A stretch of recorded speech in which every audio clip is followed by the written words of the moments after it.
કે રાજુભાઈ આવું પગલું કેમ ભરવું પડ્યું? એક કેસ 326 એટલે કે ટાંટિયા તોડી નાખવાનો કેસ. એટલે ભાજપ તરફથી એમના ઉપર પૂરું દબાણ કરવામાં આવ્યું કે જો કે રાજુભાઈ આવું પગલું કેમ ભરવું પડ્યું? કારણ કે એમના ઉપર કુલ 3 કેસો છે. 2022ની વિધાનસભાની ચૂંટણીમાં એફિડેવિટ કર્યું, એમાં એમણે 3 કેસોનો ઉલ્લેખ કર્યો છે. એક કેસ 326 એટલે કે ટાંટિયા તોડી નાખવાનો કેસ, હાથ પગ ભાંગી નાખવાનો કેસ. 2 કેસ બીજા જાનથી મારી નાખવાની કોશિશ કરવાના કેસ. જે ટાંટિયા તોડવાનો કેસ છે એ કેસમાં એમને 2022ની ચૂંટણી પછી 5 વર્ષની સજા પડી ચૂકી છે. અને જે સજા એ વખતે પડી ત્યારે પાર્ટીમાં અમારે બધા ચર્ચા થઈ હતી, ત્યારે ખૂબ ડરતા હતા કે હવે શું થશે. ત્યારે અમે બધાએ કીધું કે કોઈ ચિંતા કરવાની જરૂર નથી, આ બધું કોર્ટમાં આપણે સારી રીતે બધા આગળ વધીશું અને કોઈ તકલીફ નહીં પડે.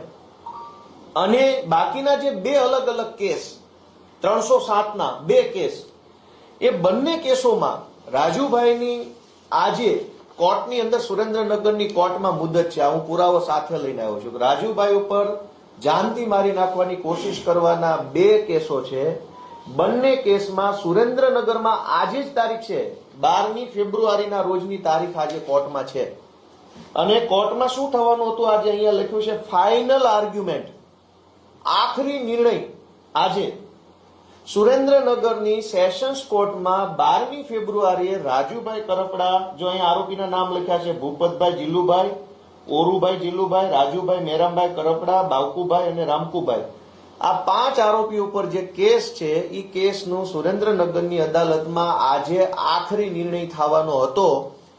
એટલે ભાજપ તરફથી એમના ઉપર પૂરું દબાણ કરવામાં આવ્યું કે જો 12 તારીખે પ્રેસ કોન્ફરન્સ કરીને આમ આદમી પાર્ટી ઉપર સ્ક્રિપ્ટ પ્રમાણેના આરોપ નહીં લગાવવામાં આવે તો કોર્ટમાં કંઈ પણ થઈ શકે છે.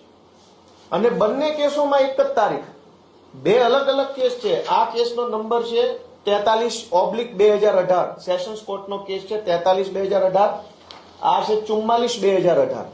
બંને કેસમાં આજે ફાઇનલ હિયરિંગ છે. અને જો રાજુભાઈ આજે આ પ્રેસ કોન્ફરન્સ કરીને ભાજપે આપેલી સ્ક્રિપ્ટ પ્રમાણે આરોપ ન લગાવતા તો કદાચ આજે એમને કોર્ટની અંદર કોઈ મોટી સજા મળવાની સંભાવના હતી.